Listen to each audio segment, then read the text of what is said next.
എന്താ ഗോപാലേട്ട 3-4 ദിവസം ക്യാൻറ്റീൻ അടച്ചിട്ട് വന്ന് കേട്ടു. അല്ല എന്തെങ്കിലും പ്രശ്നമുണ്ടോ? സാമ്പത്തികം വല്ലതും ആണെങ്കിൽ നമുക്ക് ശരിയാക്കാൻ കേട്ടോ. ഏയ് പ്രശ്നമാവുന്നുമല്ല. മറ്റന്നാള് നടുവത്തെ കുട്ടിയുടെ കല്യാണമാണ്. എന്നിട്ട് ഇപ്പോഴാണോ പറയുന്നത്? മാഷെ അത് ആരെയും ക്ഷണിക്കുന്നില്ല, മാഷിനെ പോലും.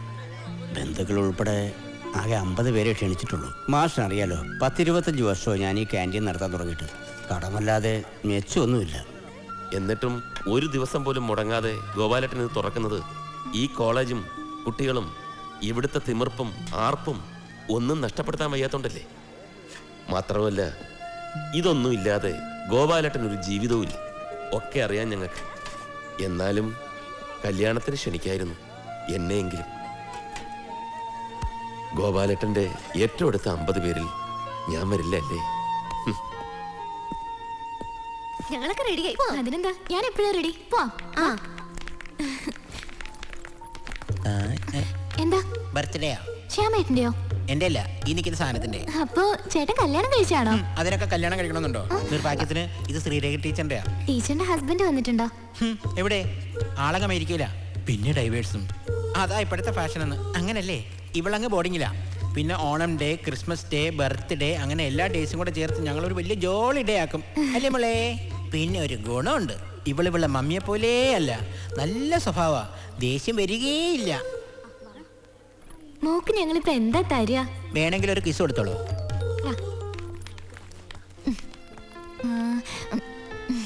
തൽക്കാലം ചേച്ചിയുടെ കയ്യിൽ ഇതേ ഉള്ളൂ. അങ്ങനെ കുട്ടിക്ക് ഒരു പട്ടിയെ കിട്ടി. ഇനി വീണ രാത്രി ആരെ കെട്ടിപ്പിടിച്ച് കിടന്നുറങ്ങും? ഞാൻ ഫ്രീ ആയിരുന്നു. അല്ല, ഞാൻ പറയായിരുന്നു. നിങ്ങൾ എല്ലാരും കൂടി എങ്ങോട്ടാ? മ്യൂസിക് ക്ലബിന്റെ പിക്നിക് അറേഞ്ച് ചെയ്തിട്ടുണ്ട്. ഞങ്ങളെ ഇൻവൈറ്റ് ചെയ്തിട്ടുണ്ട് രാജശേഖരൻ സാറ്. ചുറ്റിക്കറങ്ങാൻ അങ്ങനെ ഓരോ പ്രോഗ്രാം ഇട്ടോളൂ.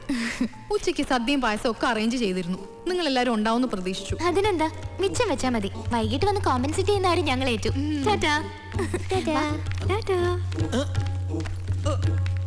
ആ സ്ലൈഡ് ഇപ്പൊ വീഴുവേ. ഞങ്ങളൊക്കെ റെഡിയായി. അയ്യോ, ഈ സുന്ദരിമാരെല്ലാം കൂടെ എങ്ങോട്ടാ? എല്ലാരും എങ്ങോട്ടാ? മോളുടെ കല്യാണത്തിന് പോവാ. ഞാനും അങ്ങ് എത്തിയേക്കവേ.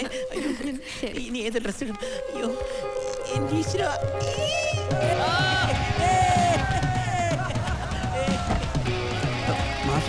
എന്താ ഇതൊക്കെ? ഞങ്ങളെ ക്ഷണിക്കാത്ത കല്യാണം ഞങ്ങൾ കൊളമാക്കും. മാഷെ, അറിയൂറുകൊണ്ട് എന്തെങ്കിലും ചെയ്തിട്ടുണ്ടെങ്കിൽ മാപ്പാക്കണം. എന്താ ഗോപാലേട്ട ഇത്? ഇതൊന്ന് പിടിച്ചേ.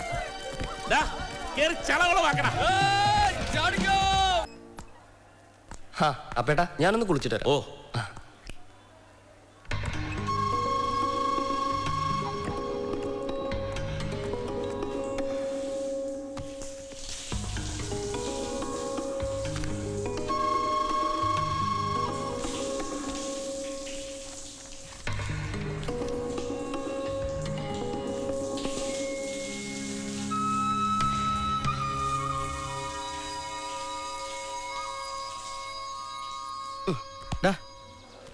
ഈ ബുക്കിലുള്ള ബ്ലാക്ക് ആൻഡ് വൈറ്റ് ഫോട്ടോ ഇല്ലേ, അതാരുടെ? അമ്മയുടെ. ഏതാടാ നിന്റെ അമ്മ? ഇതിലേതാടാ നിന്റെ അമ്മ? പറയടാ. ഓക്കെ, ഇതില് നിന്റെ അമ്മയുടെ പടമില്ല.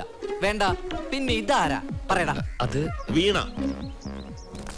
വീണ രാമകൃഷ്ണൻ അല്ലേ?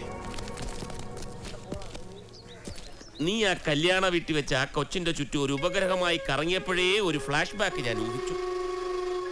അപ്പൊ നീ മറ്റൊരു കോളേജിൽ നിന്ന് ഇങ്ങോട്ട് TC വാങ്ങി വന്നത് മനഃപൂർവ്വമായിരുന്നു അല്ലേ?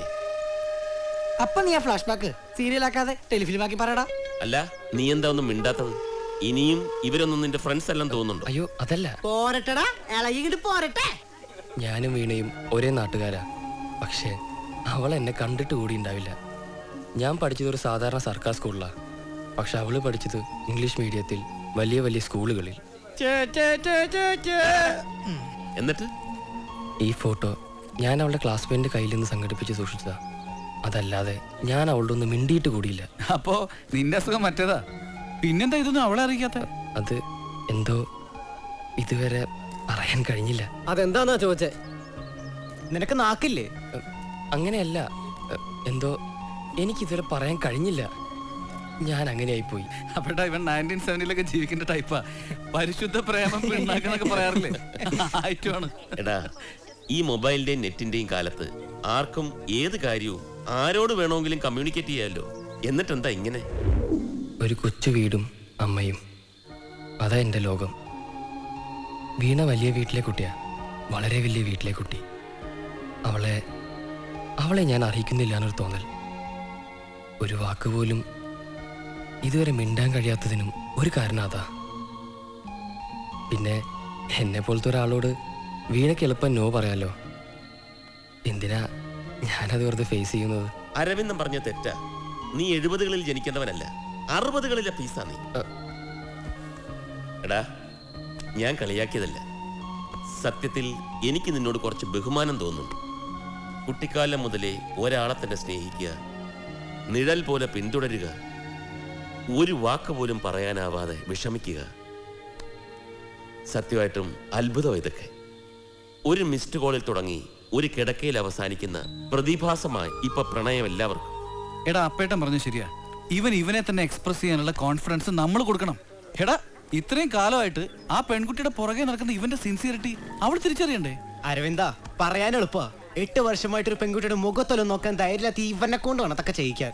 ഇതിലും ഭേദം തുമ്പിയെ കൊണ്ട് ഈ ഇപ്പോട്ടാമസിനെ എടുപ്പിക്കുന്നത്. നമ്മളെ കൂടുതലൊന്നും ആലോചിക്കണ്ട. അപ്പേട്ടൻ എന്താ പ്ലാൻ ചെയ്തെന്ന് വെച്ചാൽ അതങ്ങോട്ട് എക്സിക്യൂട്ട് ചെയ്താൽ മതി. ഒരു പെൺകുട്ടിക്ക് ഒരാളോട് സ്നേഹമോ സൗഹൃദമോ ഉണ്ടെങ്കിൽ അവൾ വെറുതെയെങ്കിലും അയാളെ ഒന്ന് നോക്കും, ശ്രദ്ധിക്കും. അങ്ങനെ ഒരു ശ്രദ്ധ വീണയ്ക്ക് ഇവനിലുണ്ടോ എന്നുള്ളതാണ് ആദ്യം നമ്മൾ ടെസ്റ്റ് ചെയ്യുന്നത്. സെഞ്ചുറി അടിച്ചാ ചാവൂ. അപ്പേട്ടാ, അവളെന്നെ തൽക്കാലം നീ അവൾക്ക് കാണുന്ന തരത്തിലൊരു പൊസിഷൻ എടുത്ത് ബാക്കിയുള്ളവന്മാരെല്ലാം out.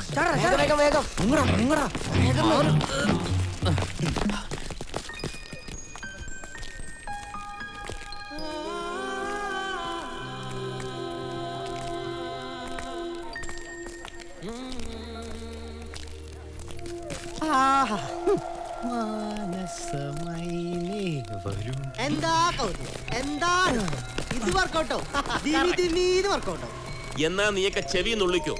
ഇവിടെ നിന്ന് അങ്ങോട്ട് കഥയിൽ ഒരു ട്വിസ്റ്റ് ഉണ്ടാവുന്നു, അഥവാ കഥ മാറുന്നു. അസാധ്യമായത് ഒന്നുമില്ല എന്ന് ഞാൻ തെളിയിക്കാൻ പോകുന്നു.